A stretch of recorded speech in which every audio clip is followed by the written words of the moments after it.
Saya tinggal di sebuah kota kecil di daerah pinggiran kota Medan, tepatnya di kota Kisaran. Lingkungan tempat tinggal saya merupakan lingkungan yang aman dan tentram, tetapi rasa aman dan tentram itu tiba-tiba saja terusik oleh kelakuan orang-orang yang serakah dan tidak bertanggung jawab. Orang-orang serakah itu berusaha mengambil dengan paksa pusaka-pusaka gaib yang ada di lingkungan tempat tinggalku, hingga hal itu menyebabkan kemarahan para penunggu-penunggu gaib di daerah tersebut. Mereka sangat marah karena daerah kekuasaannya telah diusik. Jin-jin yang berkuasa di daerah tersebut menuntut tumbal jika pusaka-pusaka tersebut ingin diambil, yang namanya manusia-manusia serakah dan berhati iblis. Akhirnya mereka menyanggupi persyaratan yang diajukan oleh para jin tersebut. Hati mereka telah tertutup oleh kilauan dunia. Nurani mereka telah dikuasai oleh iblis. Para jin tersebut meminta tumbal ayam setarangan, atau bisa diartikan mereka meminta tumbal manusia yang sedang mengandung atau wanita hamil sebanyak 3 orang.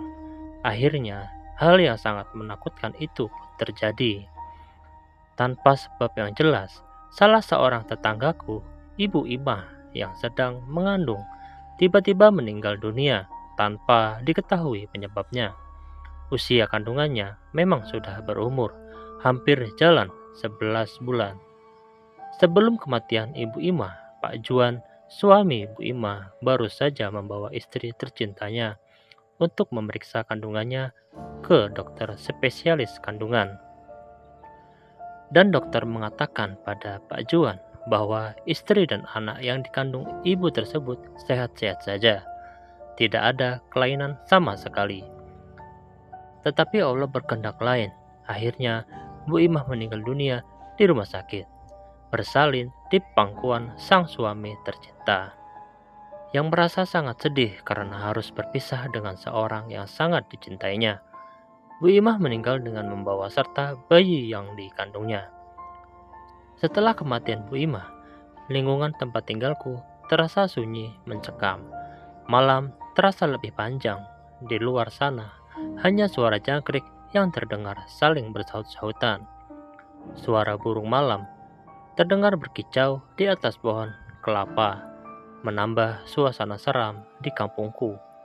Para warga merasa takut untuk keluar rumah bila malam tiba, karena tersebar isu bahwa arwah Bu Imah gentayangan. Tetapi pada kenyataannya, hal itu tidak benar. Isu itu sengaja ditebarkan oleh orang-orang yang tidak bertanggung jawab untuk mengacaukan suasana. Sebulan setelah kematian Bu Imah, kembali lagi musibah serupa terjadi. Musibah itu kembali lagi menimpa salah seorang tetanggaku. Kali ini yang meninggal seorang warga non-muslim yang sebut saja bernama Bu Butet. Bu Butet meninggal dalam keadaan mengandung juga. Usia kandungan Bu Butet sudah 8 bulan sebelum kematiannya. Sore itu Bu Butet sempat menyaksikan kami bermain bola. Kemudian ada salah seorang teman yang menegurnya. Bu, sore-sore gini orang hamil dilarang di luar rumah, apalagi ini sudah mau maghrib. Kemudian Bu Butet menjawab, kami orang Batak. Mana ada pantangan-pantangan seperti itu, nak. Kalau tidak mau diingatkan, ya sudah, jawab salah seorang teman saya. Kemudian kami asik bermain bola. Tapi tidak berapa lama setelah itu kami dikejutkan oleh Bu Butet yang tiba-tiba saja kejang-kejang dan matanya melotot menatap ke atas.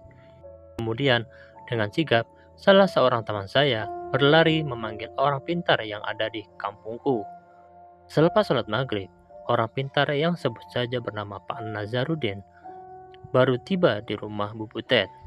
Kemudian beliau melihat keadaan Bu Butet yang terus saja mencercau bahwa ada orang tinggi besar yang ingin membawanya. Wajahnya nampak ketakutan.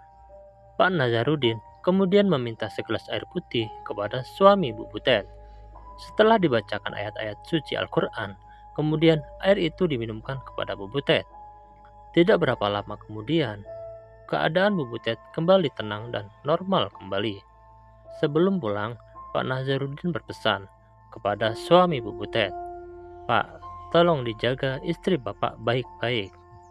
"Iya Pak Ustadz, terima kasih atas bantuannya ya Pak," jawab suami Bu Butet.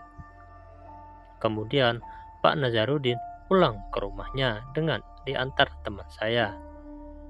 Di dalam perjalanan, Pak Nazarudin berkata pada teman saya, "Anto, menurut Bapak, ibu itu sudah tidak ada harapan lagi. Maksud Bapak Ustadz gimana ya?" Anto balik bertanya, "Kita lihat saja besok toh," kata Pak Ustadz. Memang benar apa yang dikatakan oleh Pak Nazar.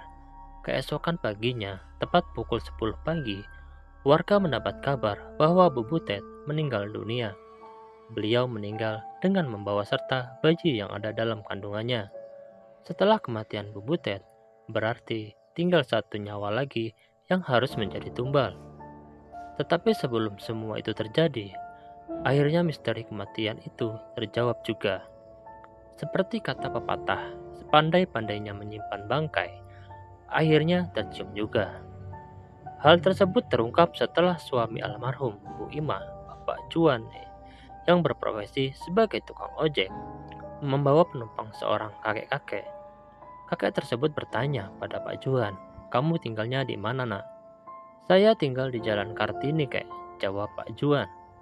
Kakek meminta pada Nak Juan untuk menyampaikan pesan kakek pada orang-orang di kampung Nak Juan agar mereka melakukan tolak bala, kata kakek itu. "Memangnya ada apa, Kek?" tanya Pak Juan yang merasa heran dengan permintaan kakek yang diboncengnya itu. "Begini Nak Juan, soalnya ada orang-orang yang berhati iblis yang berusaha mengambil benda-benda pusaka yang ada di kampung tersebut. Dan syarat untuk mengambil benda pusaka tersebut ialah dengan menumbalkan nyawa manusia. Jika mereka, warga kampung, tidak mau melakukan tolak bala, sebaiknya Pak Juan pindah saja dari kampung itu," kata sang kakek setengah memerintah. Akhirnya, Pak Juan menyampaikan hal tersebut kepada para warga. Berbagai tanggapan didapat Pak Juan, karena warga ada yang percaya dan ada yang juga tidak percaya. Namun dengan sedikit penjelasan Pak Juan yang dirasa masuk akal, khususnya atas peristiwa kematian dua orang ibu hamil yang terjadi tanpa sebab yang jelas dan terkesan mendadak. Warga akhirnya mau juga melakukan tolak bala tersebut, apalagi selang beberapa hari setelah Pak Juan meminta warga untuk melakukan tolak bala tersebut, kembali satu persatu korban berjatuhan di kampung mereka, dan kali ini tanpa mandang usia. Bahkan kakek saya sendiri juga menjadi korbannya. Walaupun saya tahu semuanya itu atas kuasa Allah dan ada yang ganjil dari para korban yang berjatuhan. Ternyata setelah diperhatikan dan dihitung-hitung jarak kematian mereka masing-masing 40 hari sekali. Malam itu, malam minggu, bulan Mei, para warga melakukan acara tolak bala, walaupun mereka tidak tahu apa yang diinginkan oleh para gaib. Para warga melakukan doa bersama dengan membaca tahlil, tahtim, dan doa tolak bala. Malam itu, saya tidak dapat mengikuti acara tolak bala karena merasa penasaran dan saya ingin tahu apa yang sebenarnya terjadi di kampung saya itu. Saya pun pergi ke rumah seorang teman yang mengerti masalah gaib yang sebut saja bernama Bang Ahmad. Dari hasil terawangan Bang Ahmad, akhirnya jelaslah semua masalah yang terjadi. Bang Ahmad menceritakan yang terjadi penyebab masalah tersebut. Seperti yang saya ceritakan di atas tadi, dan para gaib tersebut mau menghentikan aksinya jika mereka diberi tumbal 2 ekor kepala kambing. Tetapi Bang Ahmad tidak mau menyerah begitu saja pada mereka. Setelah melakukan perundingan dan negosiasi yang sangat alot, akhirnya dihasilkan keputusan bahwa mereka mau menghentikan aksinya jika mereka diberi tumbal 4 butir telur angsa yang tidak jadi, kuntum bunga yang gugur sebelum berkembang 3 macam, minyak air mata duyung yang asli 1 botol, dan jeruk purut 2 buah. Bang Ahmad berpesan kepada saya agar seluruh bahan tersebut segera serahkan kepadanya sebelum bulan purnama. Dengan mengerahkan para warga, akhirnya kami bergotong royong mencari bahan-bahan seserahan yang diminta para gaib yang menteror kampung kami. Syukur alhamdulillah, sebelum purnama semua bahan-bahan tersebut sudah dapat saya serahkan pada Bang Ahmad. Kemudian pada malam harinya, tepat tengah malam, dengan disaksikan gelapnya malam yang terasa dingin mencekam, ritual penanaman tumbal itu dilakukan. Penanaman tumbal itu sengaja dilakukan Bang Ahmad dari jarak jauh. Hal ini dilakukan untuk menghindari kecurigaan para warga yang sedang terusik lingkungannya. Setelah selesai, saya lihat Bang Ahmad sangat kelatihan. Hampir seluruh kemampuan yang ia miliki dikerahkan semuanya. Puji syukur kepada Allah atas pertolongan dan ridhonya. Akhirnya masalah ini dapat teratasi. Alhamdulillah, kampung kami kembali aman seperti semula.